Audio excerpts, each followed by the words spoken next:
Hi friends, आज मैं आप लोग के सामने लेकर आया हूँ बहुत ही प्यारा सब्जेक्ट मैथ्स से रिगार्डिंग, जिसके अंदर हम इसमें सीखने वाले हैं कि जो संख्या दे रखी है 25 और 26 के वर्ग के बीच में कितनी ऐसी संख्याएं होंगी। अगर हम इस चीज़ को सीखें तो ये ट्रेडिशनल मेथड से अगर बनाते हैं तो लिख रखा है कि 25 का स्क्वायर यानी कि इसका होता है 625 और 26 का स्क्वायर यानी 676। अगर पूछा जाए कि इनके बीच में कितनी संख्याएं होंगी, ये क्वेश्चन जो है 8th क्लास में पूछा जाता है, बाकी कंपटीशन एग्जाम में भी पूछी जाती है। वैसे तो 8th क्लास के पार्टिकुलर रूप से उसी सब्जेक्ट क्लास का ही ये क्वेश्चन है, लेकिन अगर हम बनाने का तरीका देखें कि फास्ट तरीके से ट्रिक मेथड से कैसे बनाया जाए तो बहुत से आसान तरीके से इसे समझेंगे। देखिए ट्रिक के माध्यम से कि ट्रिक के माध्यम से कैसे इसे किया जा सकता है। ये तो काफ़ी लंबा पड़ेगा इसको सॉल्व करने में कि 25 का 625, 26 का स्क्वायर 676 होता है, सॉरी 676 होता है, यहाँ पे लिख दिया। अब इनके बीच में जो गैप होगा वो टोटल नंबर ऑफ निकालेंगे, लेकिन ऐसा करते वक्त हमें बहुत ही समय लग सकता है।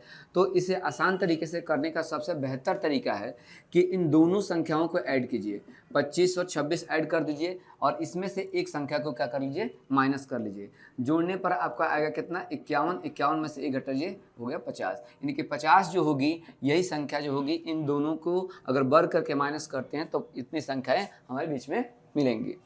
चलिए एक और एग्जाम्पल के थ्रू इसको समझते हैं। अगर बेसिक तरीके से देखा जाए, देखिए अगर मैं कहता हूँ कि 3 का स्क्वायर कितना हुआ 9, 4 का स्क्वायर कितना हुआ 16। अगर हम 16 और 9 के बीच में गैप देखते हैं तो ये कितना होता है 7। यानी कि अगर इनके बीच में देखा जाए कि 9 और 16 के बीच में कितनी संख्या हो जाती हैं तो ये हमारे पास 10 हो जाएगा, 11 हो जाएगी, 12 हो जाएगा, 13 हो जाएगा, 14 हो जाएगी और एक हो जाएगा हमारे पास कितना 15 हो जाएगा और एक हो जाएगा 16।